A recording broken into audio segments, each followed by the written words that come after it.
Hello everyone, good evening. Thank you for persisting and staying until now. I know it has been a long day, an emotional day, but we are at the end of it and we have a performance.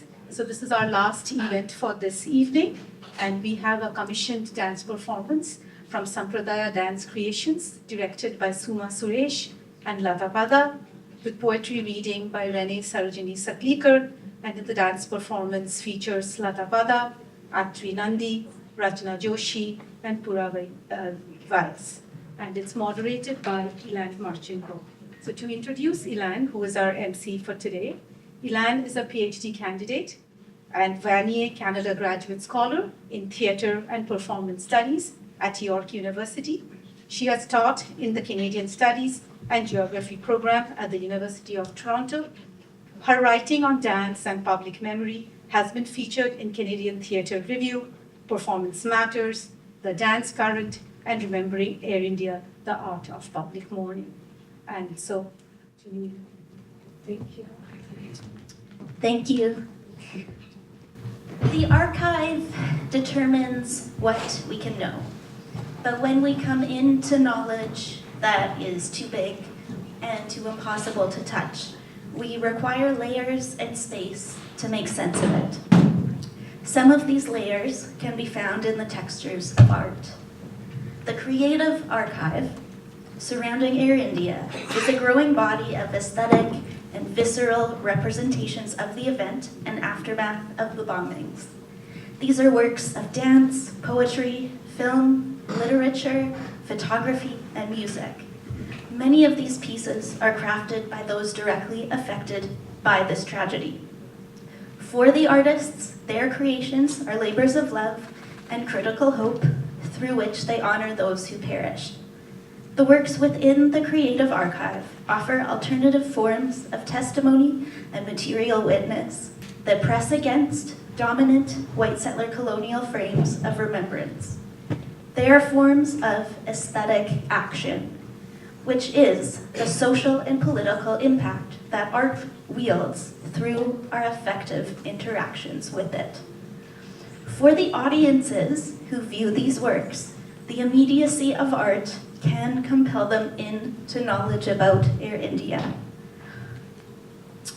Art can recruit us as witnesses and even inheritors of Air India's continuing story. The creative archive of Air India transgresses and enriches the official mainstream archives of what can be known about the bombings. It does not objectify pain through spectacle.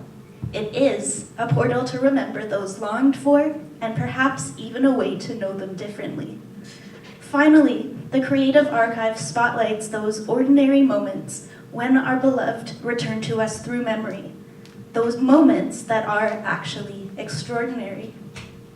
We are in the presence of extraordinary art and extraordinary artists, Lata Pada and Rene Sarojini Saklikar, and the dancers of Sampradaya Dance Creations. Their contributions to the Air India Creative Archive are painfully exquisite works of care and remembrance of those loved and lost.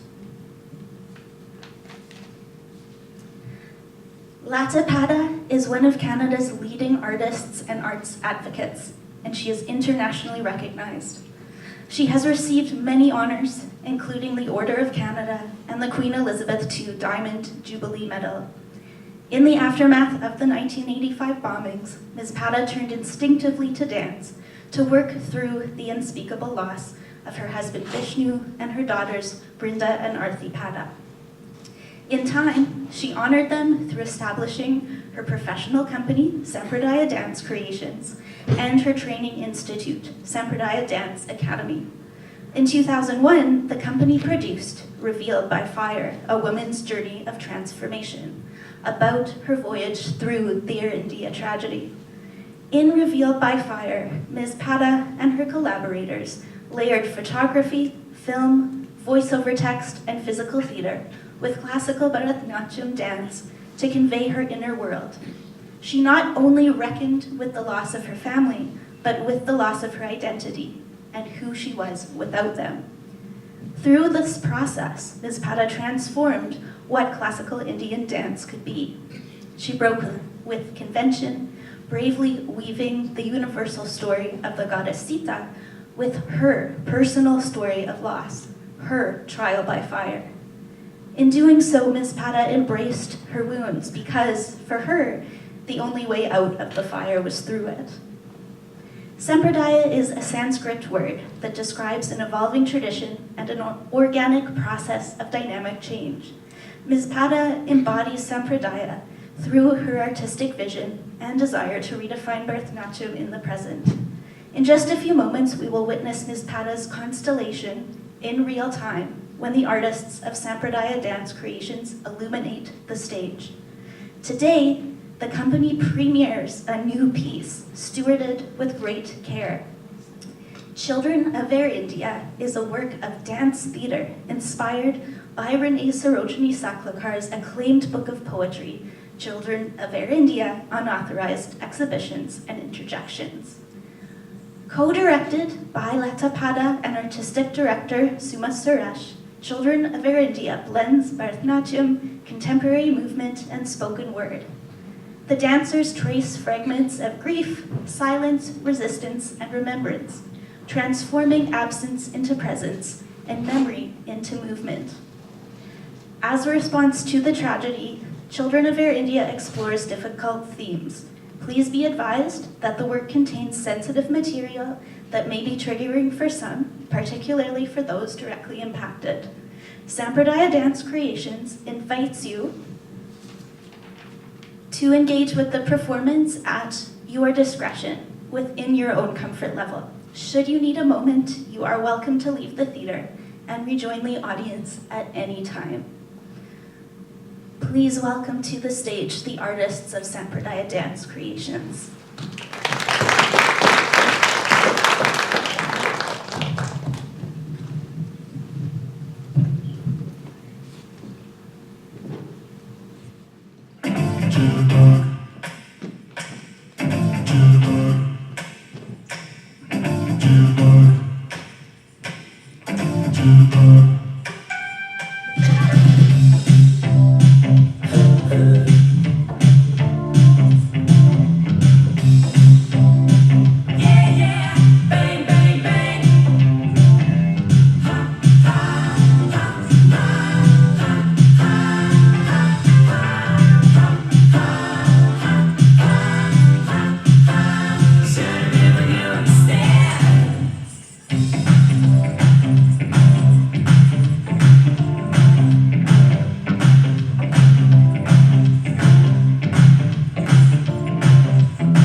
This is a morning song for all the children of Air India Flight 182, airplane of the Emperor Kanishka.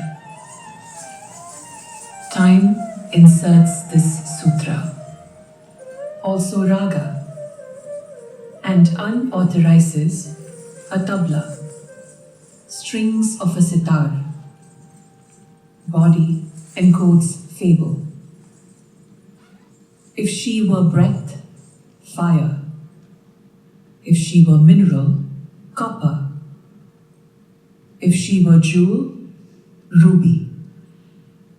Once upon time, this girl dances. Once upon time, this dancing girl ends in water. Where?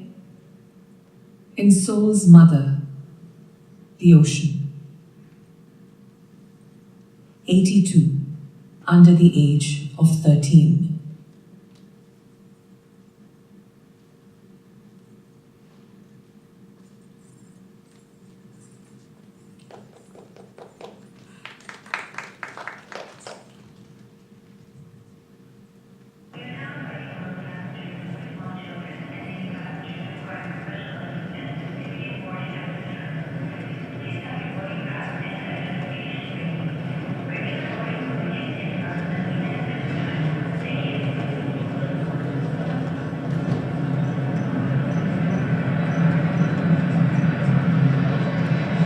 চলো চলো এবার দেরি হয়ে যাচ্ছে। কি হলো? তোমরা চিন্তা করো না, আমি ঠিক থাকবো। হ্যাঁ হ্যাঁ, প্রতিদিন ঠিক মতো খাওয়া দাওয়া করবো।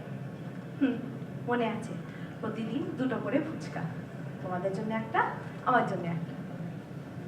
কি রে, তোর জন্য খেতে হবে? 3টে খেলে পেটে লাগবে কি না? আচ্ছা আচ্ছা ঠিক আছে, খাবো তোর জন্য। ভালো থাকিস কিন্তু, মা বাবাকে দেখাশোনা করবি। আসছি রে।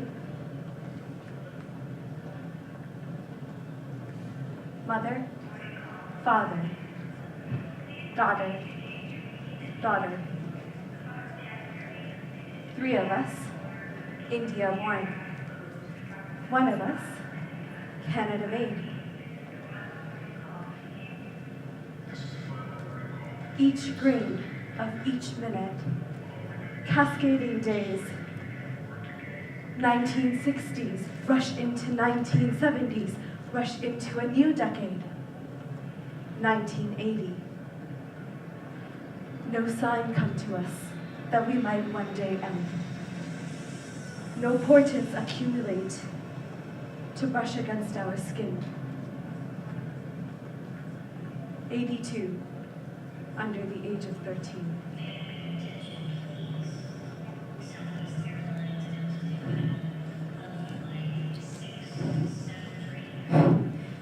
വിഷമിക്കണ്ട അമ്മേ, കരയണ്ട.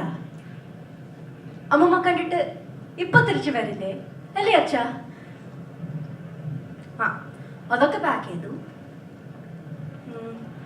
ആ, അത് ഓർമ്മയുണ്ട്.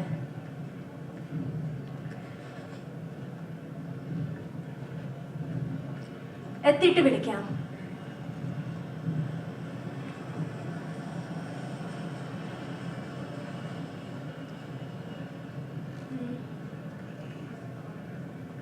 ഇവിടെയാണോ?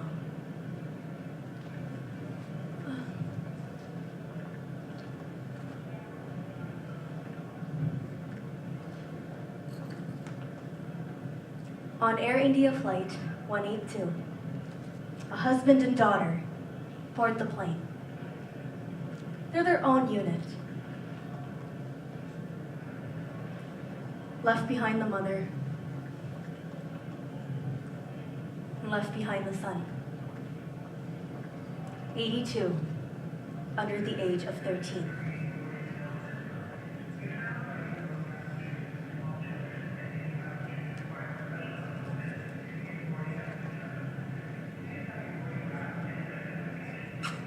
अगं बाबाची चष्मा ठेवलीस का मावशी पटकन ये अगं दादा तुम्ही काय करतोस पटकन पासपोर्ट दे मला हां तुम्ही पण ये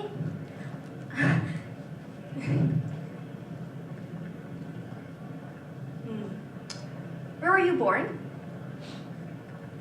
India. Pune, India. Pune, India. India. Your mother? India. And you all Canadian? Yes. No. Yes. Yes. Your aunt, uncle, cousin? India. Growing up, did you see yourself as part of a larger community? Newfoundland, Northern Quebec, Montreal. Wait.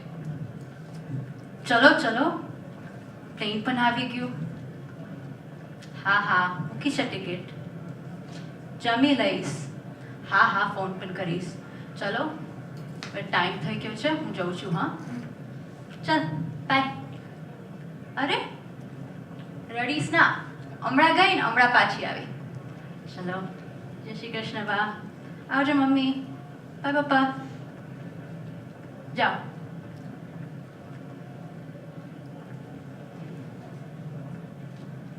She boards the plane. Indo-Canadian. This hybrid condition grown into her bones. First solo journey. Baggage left behind. Sister, age 11. She is your queen, shimmering 15-year-old. You love, hate, love. The night before, Air India Flight 182. Bad dreams propel her. There you are, together in the bedroom, and sweat on your forehead. 82, under the age of 13.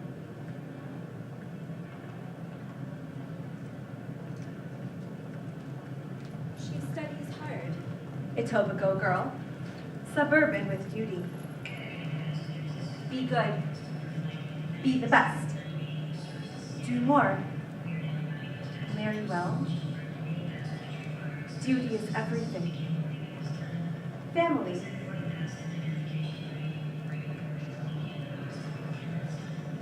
Everything. She excels. Track and field, grass hockey, biology, history. Girls flock to her.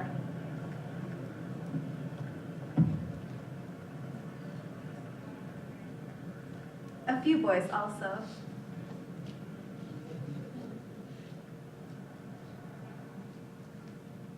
A trip to India. A reward for being good.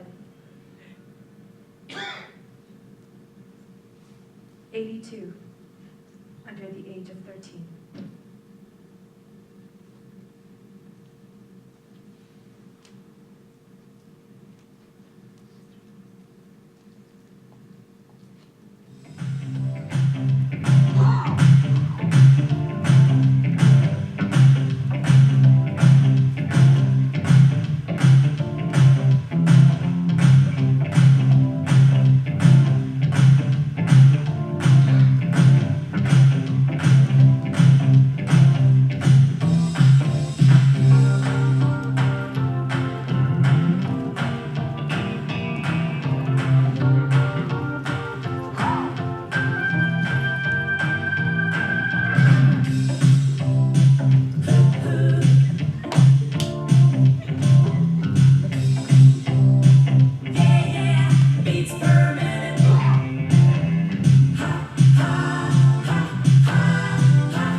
Yeah, Bel Air 4.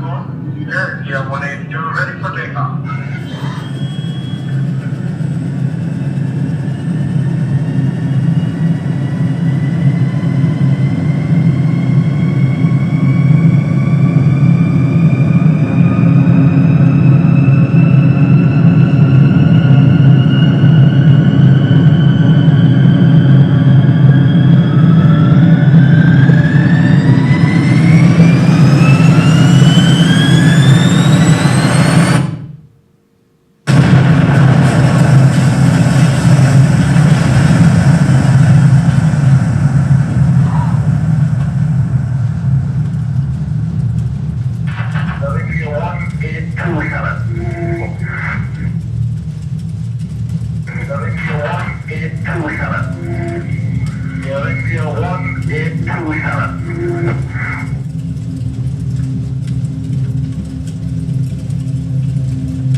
Air traffic officials in Shannon say the Air India flight disappeared off their radar screens early this morning. 45 minutes later, an emergency call was heard.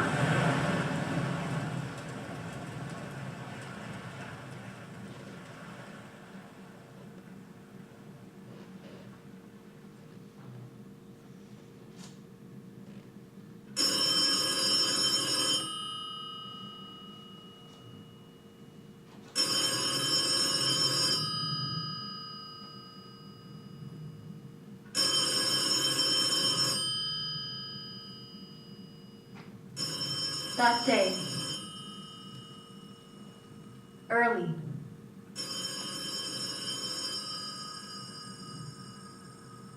there's the morning telephone.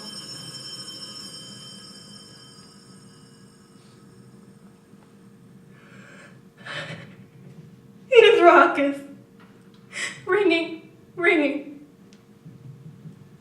There's the mother, screaming seconds, minutes, elongated hours. Day into late morning. The news of the bombing of an airplane. Into the community of the people, of the life that is the life. 82 under the age of 13.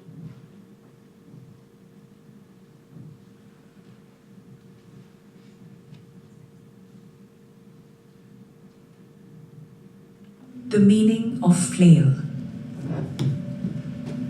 Body subjected to violent twists and turns. Decompression results. All oxygen sucked from the blood.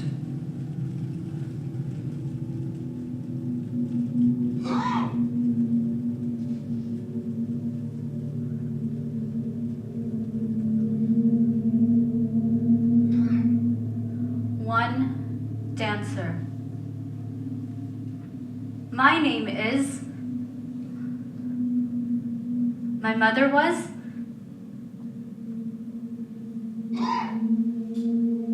I was 3 months old when my mother died. I am without memory of my mother. I am unfamiliar with the record of events. June 23rd, 1985. And after I get older, I am her only child.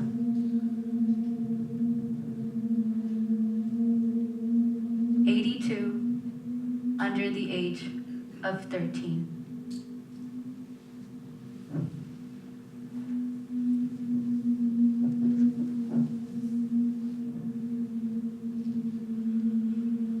She was 7 years old. Her mother said she was full of life. Her mother said she was very pretty. Her mother said she loved to dance.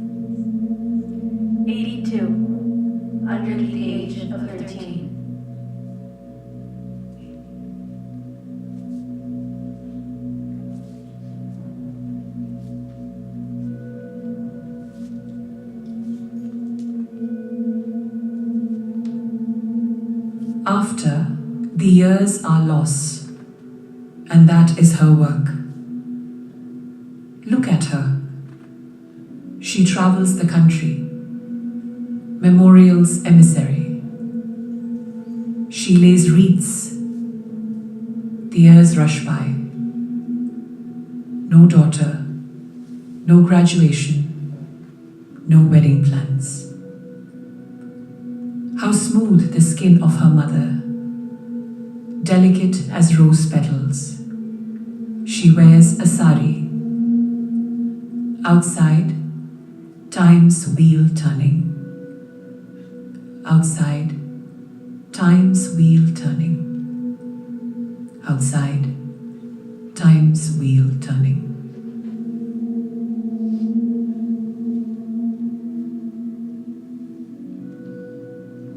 Great Green Atlantic. 82 suspensions.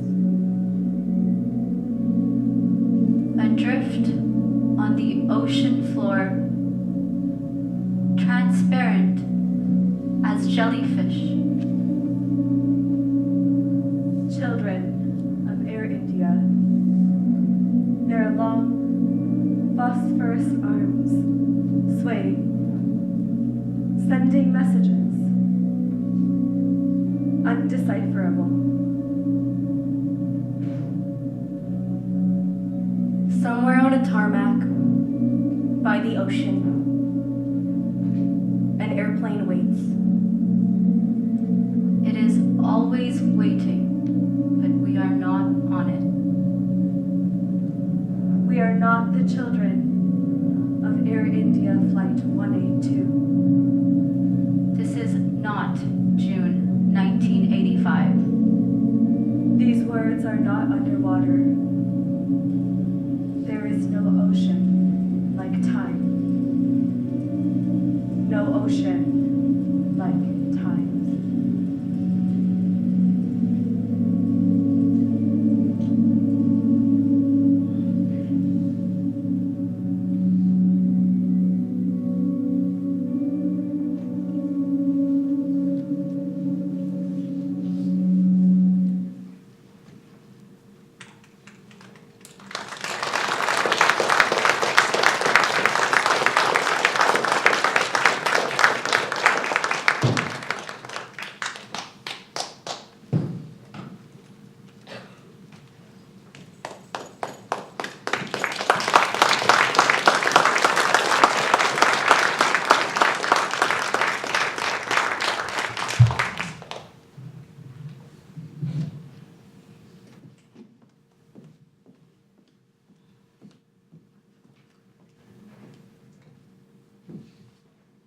It is now my honor to introduce Renee Sarojini Saklakar, author of the award-winning Children of Air India.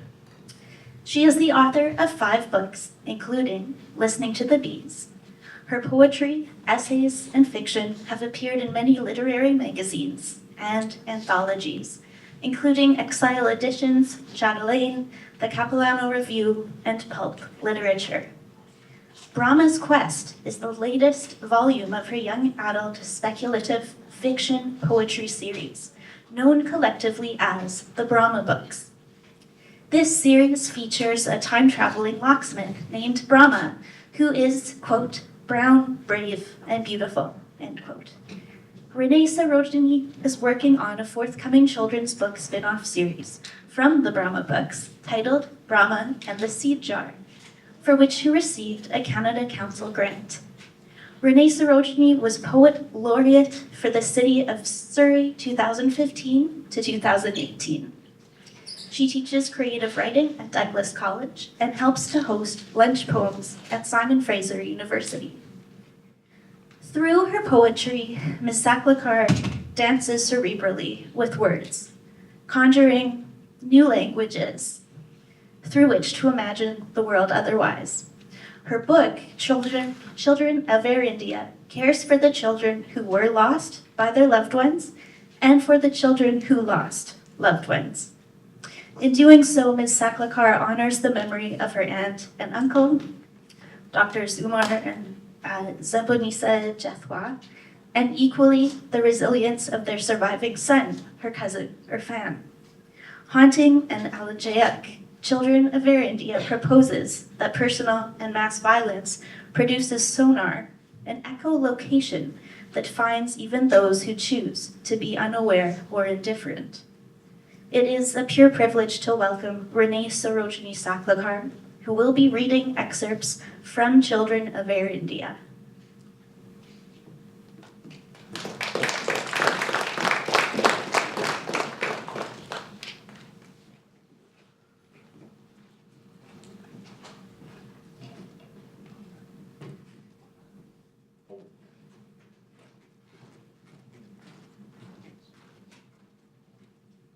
It's probably the honor of my life to be here. How's the sound? Is it okay? Yeah. From Remembering Air India, The Art of Public Mourning, a commissioned long poem. I'm just going to read a few excerpts, and then to complete the intense beauty that was just performed, and in honor of every single person who has lost loved ones in this tragedy and all who labor and work on our behalf. I'll finish with a few. I want to hold space for all of you. You've been holding a lot. So I write long poems. I'm not going to read long poems to you. Dear cousin, this letter unsent. Flying Canada to Ireland on winds Atlantic, the names of the Air India dead held, released. Documents numbering 1,000, 100,000, the unimaginable turned, fragment littering a coastline, Ireland, a jigsaw, waves, puzzle over bodies, long dispersed in the deep Atlantic, surface tremor, hunting, June 23rd, 1985, blasted into being, these words, settlers settling 6,700 feet, Pacific to Atlantic, 40 years, a generation calling, adding the New Year's, forgetting, remembering Air India over and across Ireland to Canada, time and its dimensions, water and numbers, words and families, their children, 82 under the age of 13, floating, forgetting, remembering, 1985 to 2025.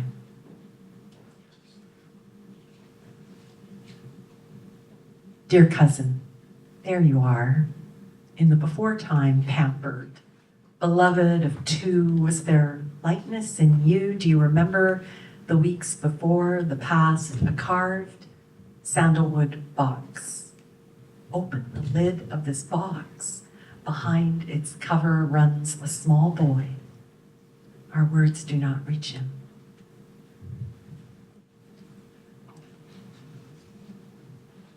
Dear cousin, often we are described as dignified into this century's digital publics where trolls curse, degrade. We are still no bother, really. Today, I took a photograph of a photograph, became subject, object. My finger rubs a newspaper depiction at Stanley Park. The brown hand of a woman touching the names and your parents.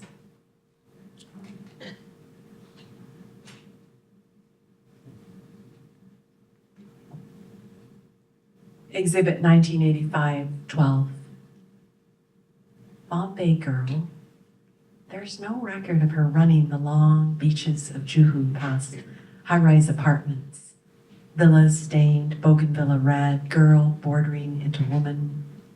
Boundaries not yet formed. With her cousins, she's in Montreal. They help pack saris, jewels, the night before her first solo journey. She dreams of waterways, a path leading down to the St. Lawrence. In the wash of the river, she'll find two pieces of flat rock. At the airport, alone past security, she fingers not pebbles, cool metal ridges. Her suitcase, status, unable to locate body.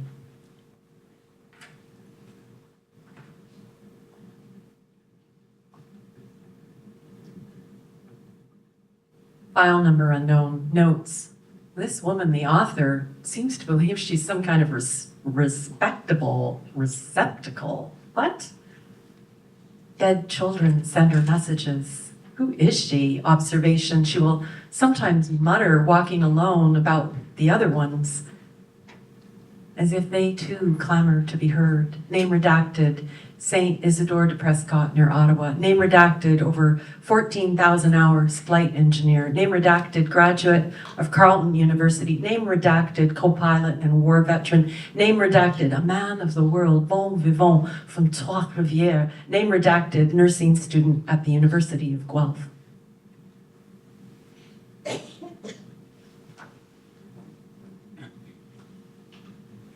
And as you've heard, and her redactions, where are you born? Where are you from, really?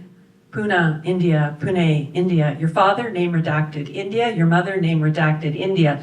But you all Canadian? Yes, no, yes, yes. Your aunt and uncle, your cousin, India. Growing up, did you see yourself as part of a community? Newfoundland, Northern Quebec, Montreal, and then small town Saskatchewan, New Westminster, British. What's that? British. What is your purpose in telling this story? Mother, name redacted, she lost her youngest sister.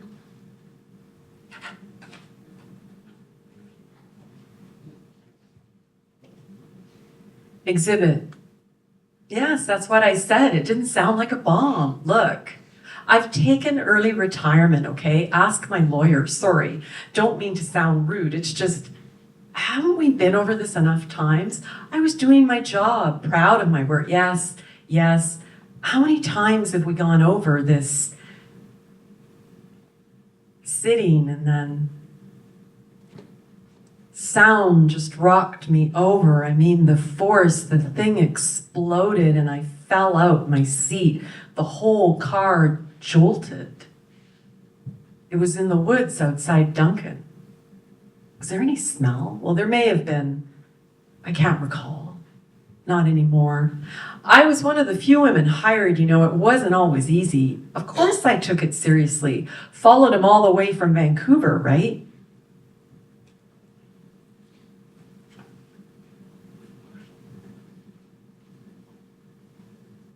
Exhibit here in Stanley Park and left behind a son, name redacted. He is alabaster white. He is in the gloaming, his sandals shine, evening over stones, rock, dirt, a newly rolled lawn.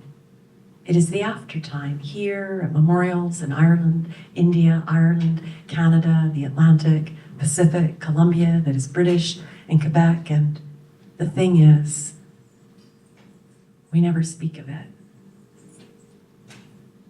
Evening raga, let us go then. Rise and go, search the world for its one true book of records. All over the world, find the names of children. Entered, set down beyond longing, all the children, everywhere, in every epoch and age, cut, scooped out, broken and scattered, buried in soil and water. Children under the age of 13, every nation, field, and river with its own register, written in invisible ink, only the cool fire resident in the tips of our fingers, the trace in the hands of beloveds, leaning into a lectern or a microphone or a desk or a shrine raised, only the ice fire of the loved ones, of our loved ones, of all these dead children, will burn alive.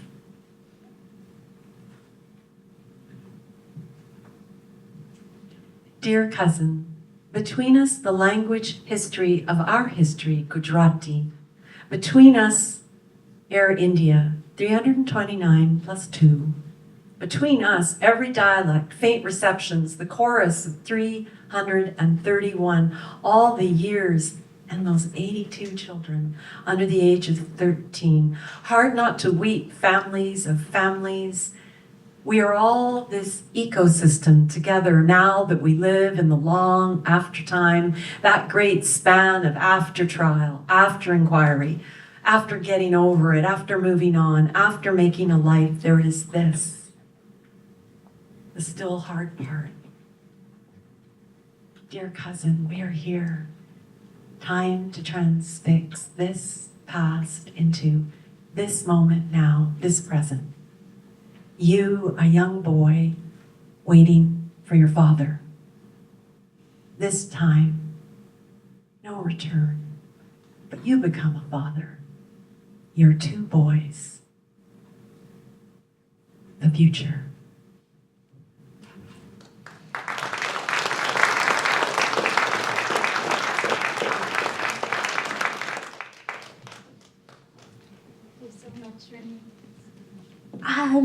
So that concludes the formal part. We are now going to engage in some question and answer. I'm going to ask a few questions of our amazing artists, and then we will turn it over to any audience questions.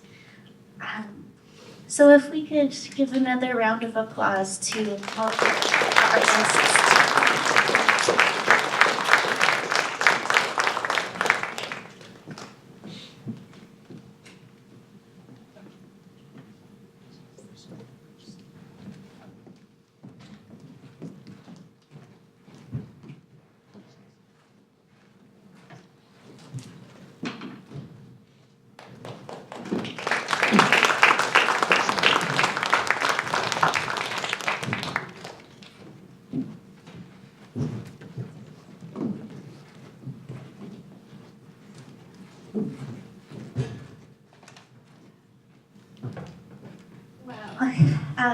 There are just so many layers and so much that we could unpack.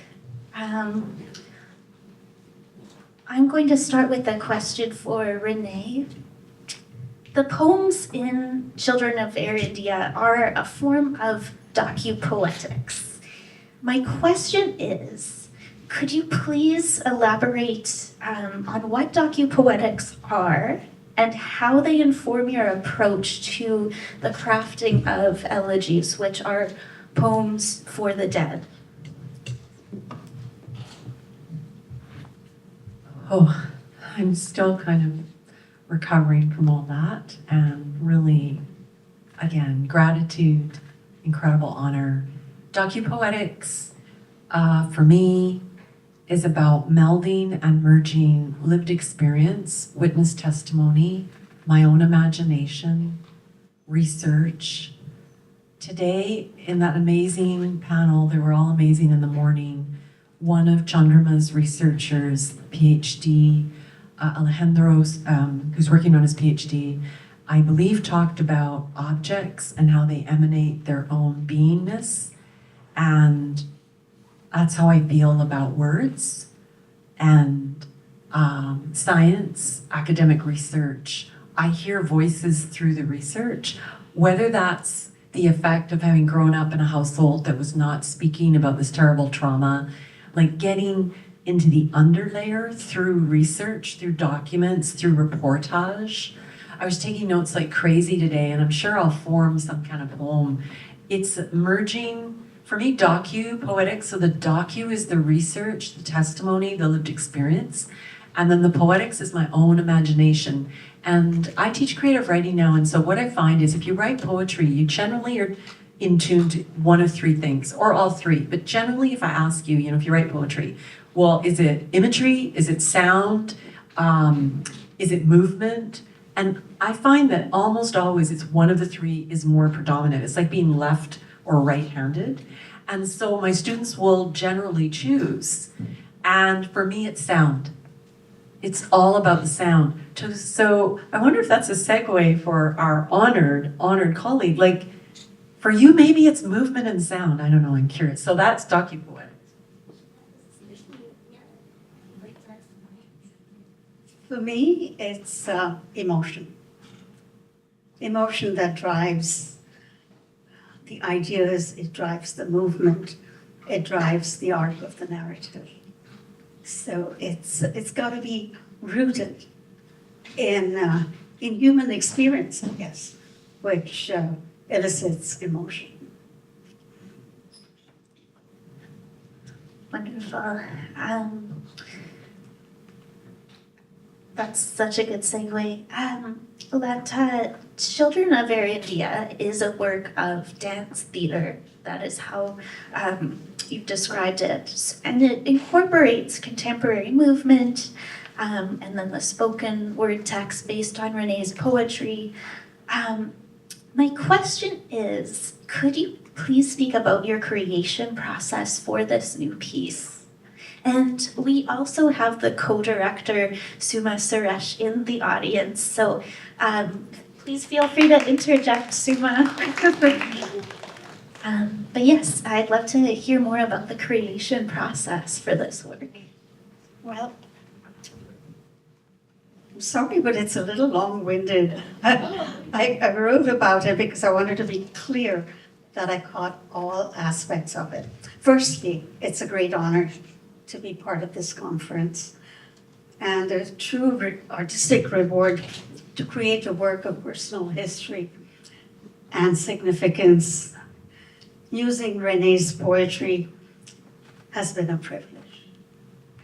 She's given us a canvas of great depth and sensitivity to draw from, and through every poem and page is a revealing tapestry of the lives of those lost on Air India 182's terrorist bombing.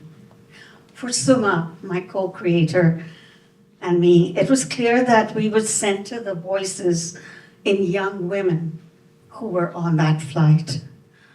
And being so close to the tragedy myself, and having spent a lifetime working with young women, it was not difficult to imagine the arc of the narrative. One starting image for me, as I imagine this scene in the Toronto airport, where my husband Vishnu, the not too happy chaperone for 4 boisterous teens, our 2 daughters, Brinda and Aarti, and the Lawrence sisters, Kritika and Shamala, good friends and excited about the trip. Accomplished dancers, they planned their trip around performances that they would attend. Who would they take special lessons from? Born in the 1960s, which Renee describes so aptly, she boards the plane Indo-Canadian, this hybrid condition grown into her bones. It truly describes the success of their integration of diverse identities into the Canadian whole, and therefore starting the scene with the music of Wham, and then segueing into the classical dance piece. Much as Suma and I wish to stay away from a chronological narrative for the treatment of the choreography, when we worked through Renee's words, we found a natural through line that captured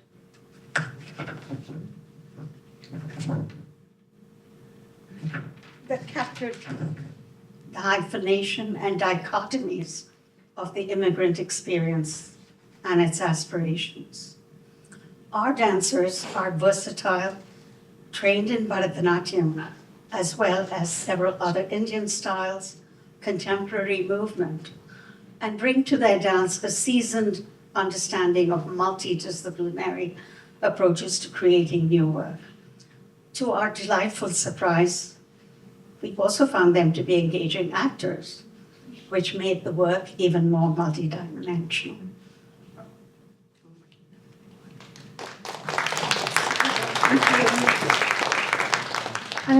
Yes, if we could give the dancers another round of applause.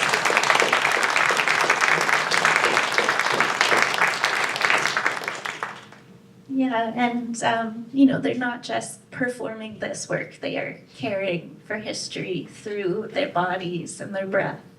And what a beautiful work. I do want to mention that the dance work we just saw is actually a second piece that it has been inspired by Renee's poetry. There is also an opera existing within the constellation of the Air India archive.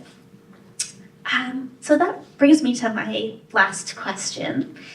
And Renee, please feel free to interject. I'm wondering, Lata and also Suma, if you could speak about the significance of multidisciplinary art, such as dance theater, in conveying such difficult subject matter, because there has been a movement in works in Canada,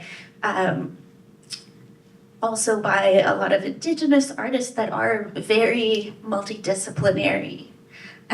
So I wonder if you could speak to, I suppose, the utility in working with a bunch of different mediums together and how that's maybe different in conveying meaning than just through one discipline per se. Thank you. Indian dance is actually intrinsically multidisciplinary, as its training involves understanding poetry and mythology, rhythm and music composition, theatrical and dramatic art, and staging. In fact, most of our creations are multidisciplinary in nature, using various music forms, staging devices, and today a whole range of technological experiments. When dance theater, for me, conveys, how do you pronounce it, elegia? Elegiac. I tried to look that up. It's so unfamiliar word. Elegiac. It taps into the universal human experience of loss, grieving, and longing. For me, it converts the personal into the universal, often becoming therapeutic agents for both the performer and the observer, and can quite often instigate catharsis. I'm referring to my work, Revealed by Fire, which was an expression of elegiac content that poses from that work. It was my personal journey in the aftermath of the Air India bombing, and it premiered in 2001. The work included recorded text, visual projection, music interjected with everyday street sounds. This multiplicity of tools and approaches provided many entry points into my story and helped create a compelling experience that might not have been possible in a singular voice. So that is how I work in a basically multidisciplinary way.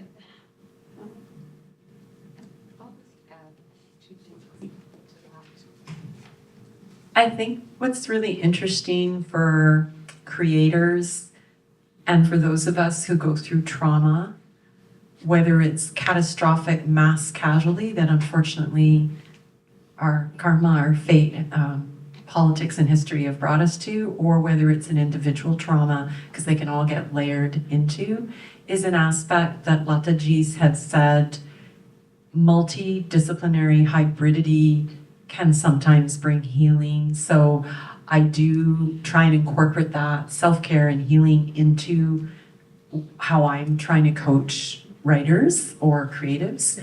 And for some reason, this work that I've done creatively on Air India really seems to call forth a response from incredibly talented dancers, choreographers, musicians. So there's something about what I tapped into. I don't believe it was me. I believe that I'm just the receptacle, and these are voices, these are art forms that are coming from someplace else. I'm just the receptacle.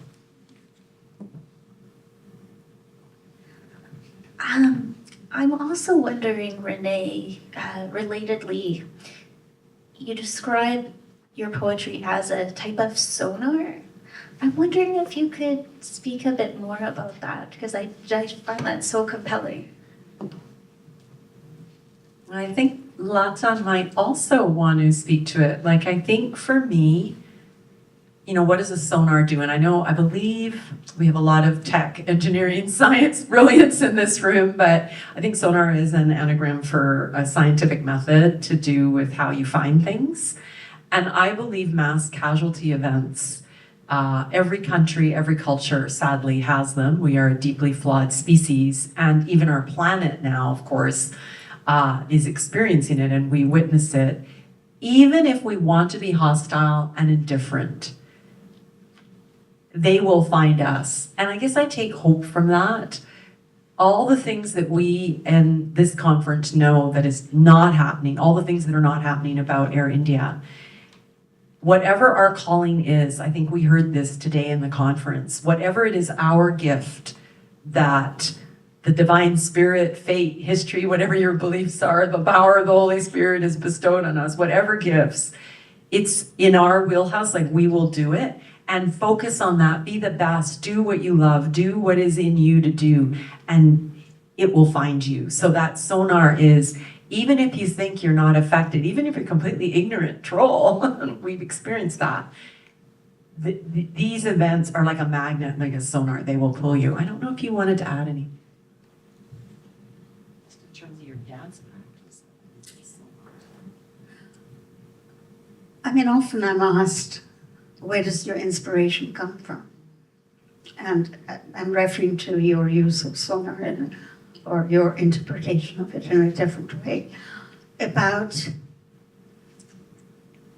the mind being a receptacle for so many thought processes. And how does one filter?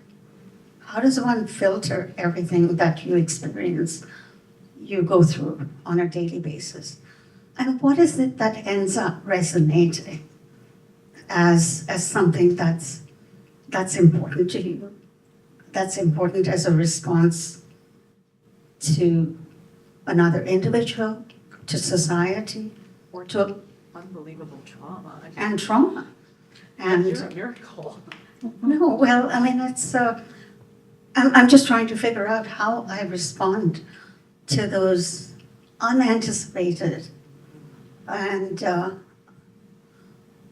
unclaimed ideas that just settle like it does. It, like you said, it finds, it settles, and it finds a deep resonance for it to be spoken about and expressed. I was wondering about your book, and I just have to say, for those who haven't, who don't have a copy, please get one, because it's related to life in general, life for all of us who are here in Canada, and life of the future generations, and how we can be the vehicles to guide them as they navigate some horrible truths, even here in Canada. So it's a book worth keeping. Your title said, Children of, the byline said, unauthorized exhibits and interjections. Could you just expand on that, please? You have such a powerful third eye, the very question I might not want.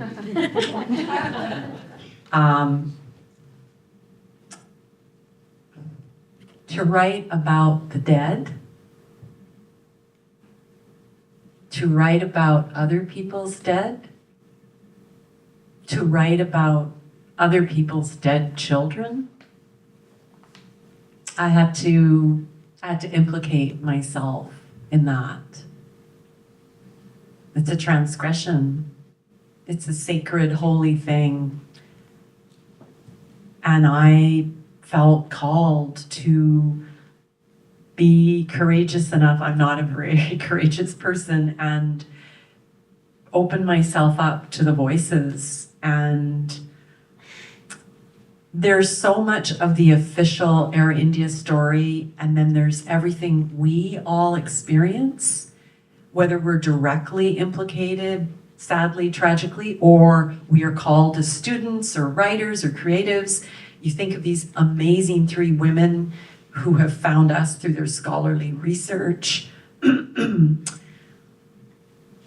There's the official, and then there's the unauthorized. And so there was this idea of the 2 things with Air India, and I'm beginning to see in this 40-year history, as Suchil so eloquently said about how he is called now when there are other mass casualty events. I was stunned this morning hearing about when Dr. Gupta talked about what all the founding families of the association went through with no support. And so this idea of the unauthorized, like there's the official, which at the time didn't even recognize the Canadianness of it. And so I wanted to make sure I was going underneath, but also implicating myself, like, how dare I write about the dead? And I had to come to terms with that. I had to be humble before the dead. I don't know. Does that make any sense? Oh my goodness, a very brave journey that you undertook. And I really don't feel that you're unauthorized.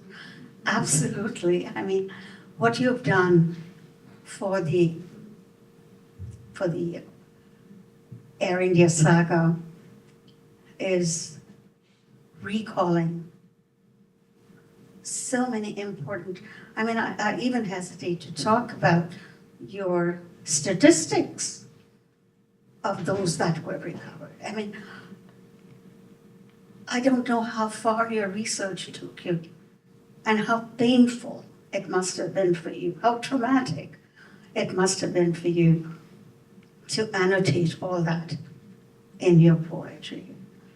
So my humble thanks to you, and please don't ever say you're unauthorized. I did.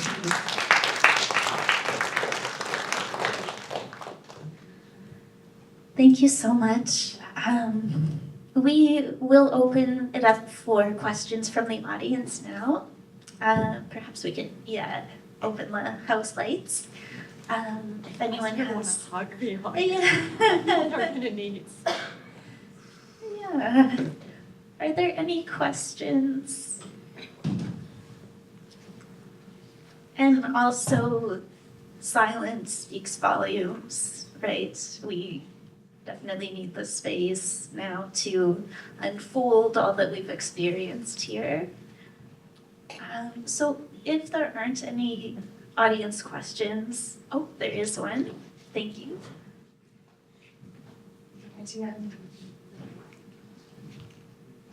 Auntie, I just wanted to know a little bit about how you prepared your dancers for the story. Please. Suma can speak about that. She spent more hours in the theater than I did. Thank you for that question. Hello, everyone. My name is Suma. I don't think this is my space to say anything too much, but I will speak about the work. I think walking into the work, the dancers and I, we are fully aware that we can't fully comprehend the grief that Lata Akka has experienced, along with many in the room today. But although the grief isn't ours, I think we held it with great responsibility, with utmost care and sensitivity in dealing with the material. My dancers, they're also in the room, they could also speak.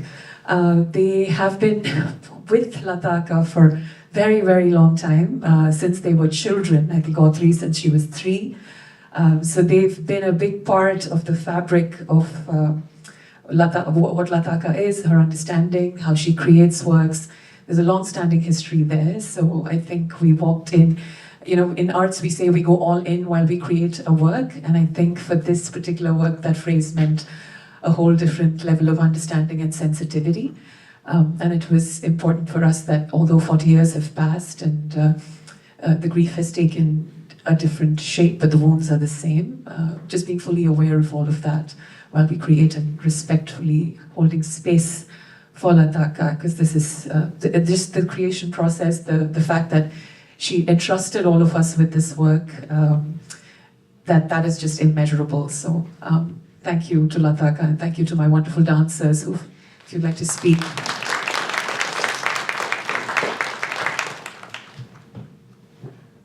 Beautifully said. Thank you so much, Sima. Any other questions? All right. Well, if I may, I might just offer a comment or something I've been thinking about. And we can't help but think of the immeasurable loss of potential with the children, since we're talking about the children. And this in no way is to undercut that, but because of art's power, we can hold multiple truths at the same time. And I'm thinking about all of the dancers that you've trained over the years, Lata, and they're sitting right here. Yvette Nolan, who is an Indigenous playwright, she coined the term artistic descendants. And it's a way of thinking about, when there is such immeasurable loss, the memory, as Suma put it, putting absence into presence, there is this constellation of artistic descendants who will always carry with them the memories of the children, especially since that is who we are talking about today. And that is said with critical hope, because there is so much hope in this room at the same time. So anyway, I thank you so much for your beautiful words and your art. That concludes this session. You are all welcome to gather outside in the lobby for a reception. But that concludes the end of our panel. Thank you so much.